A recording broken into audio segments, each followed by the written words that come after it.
Fica aí. O que tá acontecendo aí, Yara? O que tá acontecendo aí? Tira a mão, tira a mão, Eu tô me confundo com ela. Ai, eu tô... O que aconteceu? O que você acha? Ela tá passando mal. Esse cachorro aqui é velho. Nunca vi.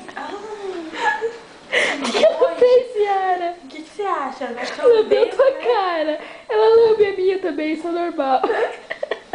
Pior, ela falou, ai, minha boca. Pode escovar o dente.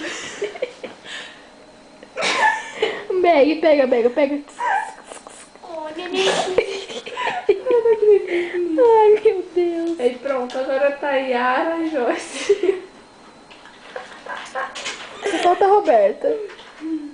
Que eu? Oxe, Power Ranger, Yara. Tem a força. Eu tenho a força. Eu tenho a força, cavaleiro de Jedi. Então vem, popozuda, vai. Tá filmando? Yes. Tá filmando? Puta que pariu, Yes. Sério. Senão não vai dar. Gente, senão não vai dar pra ver. Gente, minha bunda pareceu quando eu me falo uma coisa dessa. Não tá aparecendo, não. Não. No cabelo sem chapinha, para. Pega mesmo, Meg. Pega mesmo, Meg. Pega mesmo. Ai, eu tô vendo. O que tá acontecendo aí, Yara? O que tá acontecendo aí, Yara? Yara, vamos brincar de dar entrevista? Vai, senta aí, vamos.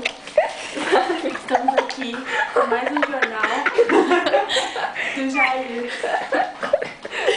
Com a repórter Yara Marques.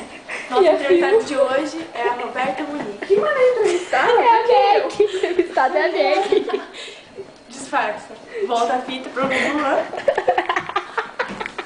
Ai, você tá perdendo. Eu tô de boa, vai.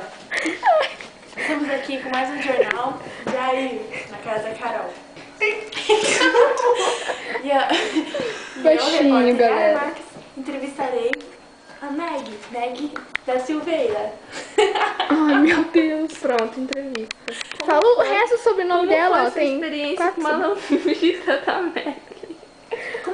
Como que é lamber a boca dos outros? Ai, Yara, a coisa mais gostosa que tem. A linguinha tá pronta.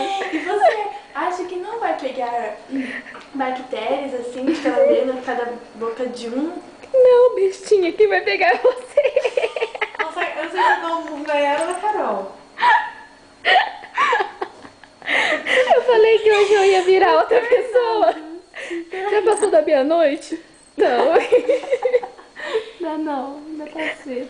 Ai, quem mais? Essa bosta celular aí também. Nossa, vai ficar tudo marcado aqui, ó. Tá Assim filmando mesmo. ainda? Claro, bem. Você acha que eu vou perder a oportunidade? Acabou já.